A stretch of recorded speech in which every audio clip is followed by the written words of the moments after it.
Where your treasure is, there will your heart be also. God has given us unlimited treasures in His Word. Every time we open it, we can discover a new treasure or admire an old one. What will we find today? Let's dig in. Here's Carla Early with Treasure Hunt in the Word.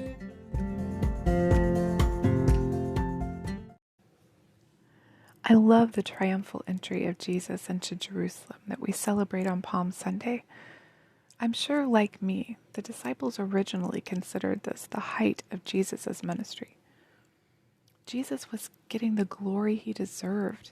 He would finally be made king. Perhaps they thought even the Romans would bow down to him and let him take over. Anything was possible.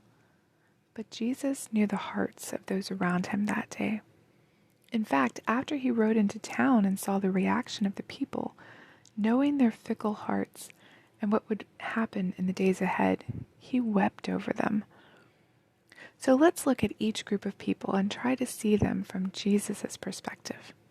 First, there was the disciples. This group of not just 12, but other followers as well. The 12 were his inner circle. They'd been with him for 3 years, traveling around, camping out with him, learning from him in both his teachings and his everyday life. They'd been privileged participants in his miracles. He'd even explained things to them that no one else had heard, including the fact that he was going to Jerusalem to die.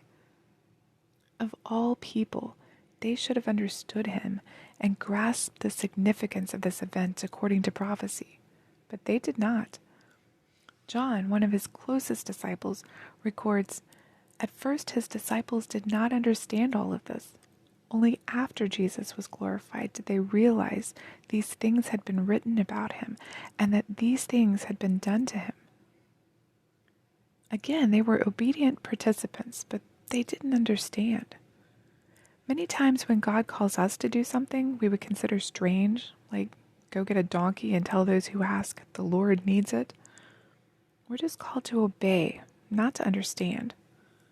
A friend of mine not long ago bought a plant at a grocery store, a Christmas cactus, just because God told her to. She thought it was strange and didn't know why she'd bought it until a few days later when she was talking with a neighbor whose wife had recently died. He mentioned that her favorite plant was a Christmas cactus and he wanted to plant one on her grave. Not only did my friend get to present him with the plant, but she got to share that God had already known what he would need and had it ready for him. So obedience, even in little things, means that we get to see God working up close and personal. The crowd that day cried, "Hosanna, blessed is he who comes in the name of the Lord." It sounded like they knew who he was, and it seemed like they were about to crown him king and believe on him. Yet when asked who this was by people who didn't know, they answered, "This is Jesus the prophet from Nazareth in Galilee," instead of saying, "This is Christ, the Son of the living God." They did not know who he was. And a few days later, when the crowd had a choice between crucifying Jesus or the murderer Barabbas, they chose Jesus and yelled "Crucify" instead of "Hosanna." That moment, on Palm Sunday, they were doing all the right things, but they did not fully believe. Plenty of people do and say the right things.